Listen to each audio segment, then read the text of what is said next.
Good morning student. Thermodynamics की last class में हमने थर्ड लॉ ऑफ थर्मोडायनेमिक्स के बारे में पढ़ा था। तो थर्ड लॉ ऑफ थर्मोडायनेमिक्स क्या कहता है? थर्ड लॉ ऑफ थर्मोडायनेमिक्स के अकॉर्डिंग किसी भी शुद्ध क्रिस्टलीय ठोस पदार्थ की जो एंट्रोपी है वो 0 केल्विन टेम्परेचर पर, या मैं ये कहूँ कि परम शून्य ताप पे क्या होती है? 0 होती है। यानी कि जो एब्सोल्यूट एंट्रोपी है, जो सॉलिड सब्सटेंस है, जो प्योर क्रिस्टलाइन सॉलिड सब्सटेंस है, उनकी जो एब्सोल्यूट एंट्रोपी जो होती है वो क्या होती है? 0 होती है। यानी 0 केल्विन टेम्परेचर पर pure and crystalline solid substance की एंट्रोपी क्या होती है? 0 होती है। आज हम पढ़ेंगे न्यू थर्मोडायनेमिक्स टर्म, एक जी और ए।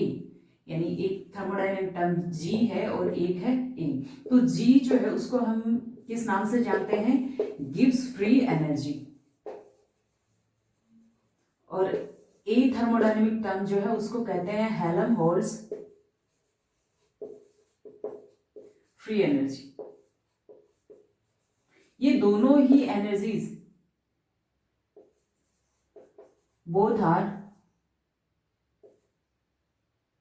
Work functions. यानी जी और ए, यानी हेल्महोल्ट्ज फ्री एनर्जी और गिब्स फ्री एनर्जी दोनों ही क्या है? Work function. कैसे हैं वो अभी हम डिस्कस करेंगे। माना कि कोई पैरामीटर x है इक्वल टू है q माइनस टी एस। इसे हम दो कंडीशन में देखेंगे। एट कांस्टेंट वॉल्यूम,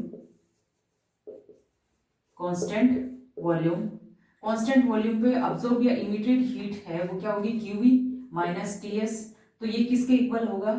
ए के इक्वल होगा। ठीक है। यानी न्यू थर्मोडायनेमिक टर्म जिसे हम क्या कह रहे हैं? Gibbs Helmholtz free energy equal to क्या होगा? QV minus T S. According to first law of thermodynamics, Q equal to क्या होता है? E plus W. लेकिन क्या है? वॉल्यूम क्या है? कांस्टेंट। यानी कि W इक्वल टू हम क्या लिखते हैं? पीडी भी लिखते हैं। तो V क्या है? कांस्टेंट है, इसलिए W 0 हो गया। तो Q इक्वल टू क्या हो गया? QV इक्वल टू क्या हो जाएगा? E। So A equal to क्या लिखेंगे? A इक्वल टू लिखेंगे E माइनस टी एस। इसको अगर डिफरेंशिएट करें तो D A equal to D E minus T D S minus S D T. At constant temperature, constant temperature पे क्या होगा? ये वाली टर्म 0 हो जाएगी। तो क्या लिखेंगे? डी ए इक्वल टू लिखेंगे D E minus T D S. ये इक्वेशन किसको शो करती है? गिब्स जो हेल्महोल्ट्ज फ्री एनर्जी है उसको शो करती है। हेल्महोल्ट्ज फ्री एनर्जी में चेंज क्या आएगा? DE minus TDS. अब मैं ये प्रूव करती हूँ कि डीए क्या है? वर्क फंक्शन है। ठीक है। यानी कि जो हेल्महोल्ट्ज फ्री एनर्जी है वो किसको रिप्रेजेंट करता है? वर्क को रिप्रेजेंट करता है, मैक्सिमम वर्क को रिप्रेजेंट करता है। या फिर मैं कहूँ कि गिब्स जो हेल्महोल्ट्ज फ्री एनर्जी है वो क्या है? कि वर्क फंक्शन है। तो वी नो दैट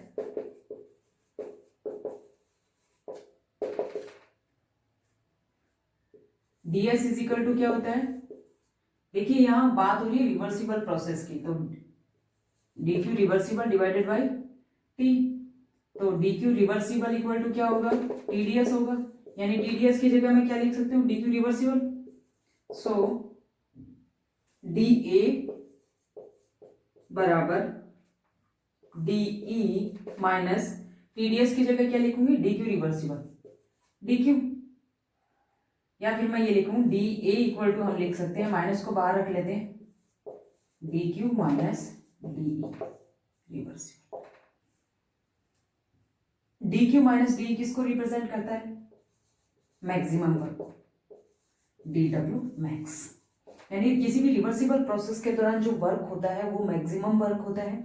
जो भी सिस्टम के द्वारा हीट का एक्सचेंज हुआ है उस हीट से इंटरनल एनर्जी चेंज हुआ, जो रिमेनिंग हीट हुई उससे मैक्सिमम वर्क हुआ। तो क्या आ जाएगा? डी क्यू माइनस डी का वैल्यू क्या आ जाएगा? D W max. तो ये जो हेल्महोल्ट्ज फ्री एनर्जी है वो किसको रिप्रेजेंट करती है? मैक्सिमम वर्क को रिप्रेजेंट करती है। यानी कि यहां से शो हो रहा है कि जो हेल्महोल्ट्ज फ्री एनर्जी है वो क्या है? एक वर्क फंक्शन है और मैक्सिमम वर्क को रिप्रेजेंट करती है। अब मैं बात करती हूं इस कंडीशन पे, अगर एट कांस्टेंट प्रेशर हो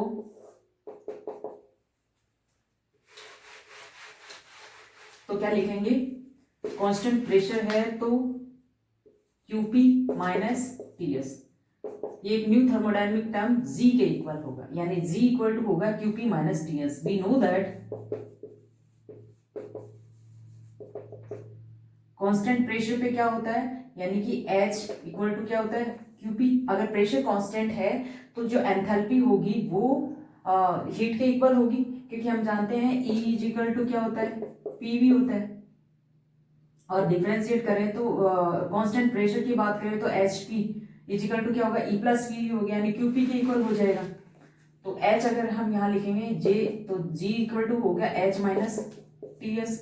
इस इक्वेशन को डिफरेंशिएट करें तो DG equal to DH minus TDS minus SDT at constant temperature.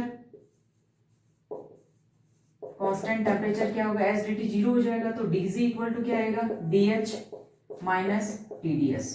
ये वाली टर्म क्या होगी जीरो होगी, तो DG इक्वल टू क्या आ गया DH माइनस TDS। और जबकि DA इक्वल टू क्या आता है DE माइनस TDS। ये किसको रिप्रेजेंट करता है हेल्महोल्ट्ज फ्री एनर्जी को, जबकि DG किसको रिप्रेजेंट करता है गिब्स फ्री एनर्जी को। अब हम ये देखेंगे कि DG किस तरह से एक वर्क फंक्शन है, ठीक है। तो देखिए DH इज इक्वल टू क्या होता है DE प्लस PdV, क्योंकि प्रेशर क्या है कांस्टेंट है, क्योंकि H इज इक्वल टू क्या है E प्लस PV है। डिफरेंशिएट करोगे DH DE plus PdV plus VdP, लेकिन प्रेशर क्या लिया अपन ने कांस्टेंट, तो ये वाली टर्म बच गई DE plus PdV। So DG equal to क्या आएगा DE plus PdV minus TDS। DE minus TDS ये दोनों मिला के किसके इक्वल होती है DG इक्वल टू होता है DA के इक्वल, DA प्लस PdV। तो हम लिख सकते हैं DG इक्वल टू क्या लिखेंगे DG इक्वल टू लिखेंगे, देखो DA इक्वल टू क्या होता है अभी हमने देखा था DA इक्वल टू होता है माइनस DW मैक्स, यानी मैक्सिमम वर्क के इक्वल होता है। तो DA इक्वल DA की जगह क्या लिखेंगे DW max minus DW max plus PdV। इसको रीअरेंज करके लिखें तो कैसे लिखेंगे DG इक्वल टू लिखेंगे, माइनस को बाहर रखिए और DW मैक्स माइनस PdV। तो इसमें देखिए कि ये जो मैक्सिमम वर्क है उसमें से जो PdV वर्क है यानी जो एक्सपेंशन वर्क है या जो प्रसार कार्य है वो माइनस होके फिर अपने को क्या मिलता है DG मिलता है। यानी कि DG किसको रिप्रेजेंट करता है यूजफुल वर्क को रिप्रेजेंट करता है, यूजफुल वर्क या फिर कहें मीनिंगफुल वर्क या फिर कहें मीनिंगफुल वर्क, ठीक है। यानी कि जो गिब्स फ्री एनर्जी है वो गिब्स फ्री एनर्जी एक वर्क फंक्शन है और गिब्स फ्री एनर्जी चेंज किसको रिप्रेजेंट करता है मीनिंगफुल वर्क को रिप्रेजेंट करता है, ठीक है। यानी कि जो G और A न्यू थर्मोडायनेमिक टर्म है वो एज ए वर्क फंक्शन है, उसमें से जो हेल्महोल्ट्ज फ्री एनर्जी है वो मैक्सिमम वर्क को रिप्रेजेंट करती है, जबकि जो गिब्स फ्री एनर्जी है वो यूजफुल वर्क को रिप्रेजेंट करती है, ठीक है। तो अभी जैसे मैंने आपको लास्ट लेक्चर में बताया था कि स्पॉन्टेनिटी यानी जो एंट्रोपी है उसको अगर हम एंट्रोपी का क्राइटेरिया स्पॉन्टेनिटी के सेंस में देखें तो मैंने ये कहा था कि DS ग्रेटर जीरो, यानी अगर कोई प्रोसेस स्पॉन्टेनियस है तो एंट्रोपी चेंज क्या आएगा पॉजिटिव आएगा। ग्रेटर जीरो यानी एंट्रोपी क्या आएगी पॉजिटिव आएगी, पॉजिटिव आएगी इसका मतलब अगर कोई स्पॉन्टेनियस प्रोसेस है तो एंट्रोपी क्या होगी कंटिन्यू इंक्रीज होगी, ठीक है। अगर हम स्पॉन्टेनिटी की बात डेल जी के सेंस में करें तो डेल जी अगर नेगेटिव आता है तो वो प्रोसेस ऑलवेज क्या होगा स्पॉन्टेनियस होगा। डेल जी अभी हमने देखा था DG इक्वल टू हमने देखा था DH माइनस TDS, या फिर मैं कहूं del G equal to del H minus T del S। अगर कोई प्रोसेस स्पॉन्टेनियस हो रहा है तो ये वाली वैल्यू ऑलवेज पॉजिटिव होगी, ठीक है। ये पॉजिटिव है, टेम्परेचर वैसे ही पॉजिटिव है तो ये वाली वैल्यू नेगेटिव रहेगी। ये वैल्यू टोटल ये जो टोटल वैल्यू है इस पे आगे साइन क्या है नेगेटिव, तो ये नेगेटिव वैल्यू होगी। अब इस पर डिपेंड करता है, अगर ये वैल्यू पॉजिटिव है, ये वैल्यू या तो हो सकती है, देखो तीन कंडीशन होती है, del H equal to negative, del H equal to positive, del H equal to zero. यानी कि del H is equal to negative का मतलब exothermic reaction, exothermic process. Del H positive का मतलब क्या हुआ, एंडोथर्मिक प्रोसेस, यानी रिएक्शन के दौरान हीट अब्सॉर्ब हो रही है। और डेल एच जीरो का मतलब क्या हुआ, थर्मोन्यूट्रल प्रोसेस, यानी हीट तो ना तो अब्सॉर्ब हो रही है और ना ही इमिट हो रही है।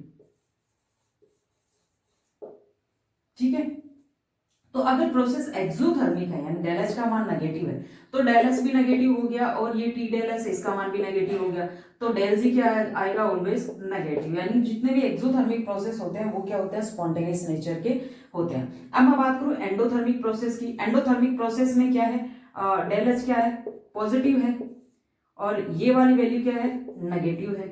अब ये डिपेंड करता है कि ये वाली वैल्यू इस वैल्यू से बड़ी है कि छोटी है। ठीक है, यानी रिएक्शन के दौरान कितनी जो हीट है वो अब्जॉर्ब हो रही है, या फिर मैं कहूँ कि जो प्रोसेस हो रहा है उसके दौरान एंट्रोपी चेंज कितना हो रहा है। अगर ओवरऑल ये वैल्यू नेगेटिव आती है तो प्रोसेस स्पॉन्टेनियस होगा, लेकिन अगर ओवरऑल वैल्यू क्या है कि पॉजिटिव आती है तो प्रोसेस क्या होगा, नॉन स्पॉन्टेनियस होगा। और थर्मोन्यूट्रल की प्रोसेस में तो ये वाली वैल्यू जो बहुत ही रेयर कंडीशन में मिलती है, डेल एच का मान जीरो होता है तो वैसे ही ये नेगेटिव वैल्यू रह जाएगी, तो डेल जी क्या आ जाएगा, नेगेटिव। ठीक है, यानी स्पॉन्टेनिटी को हम डेल जी के सेंस में ही देखते हैं। अगर डेल जी यानी Gibbs free energy change negative आता है तो वो प्रोसेस स्पॉन्टेनियस होगा, और अगर Gibbs free energy change positive आता है तो वो प्रोसेस नॉन स्पॉन्टेनियस होगा। और डेल जी का वैल्यू अगर जीरो आता है यानी गिब्स फ्री एनर्जी चेंज किसी प्रोसेस का जीरो आता है, इसका मतलब वो सिस्टम क्या है, इक्विलिब्रियम की कंडीशन में है। आज के लिए इतना ही, बाकी नेक्स्ट लेक्चर में। Thank you.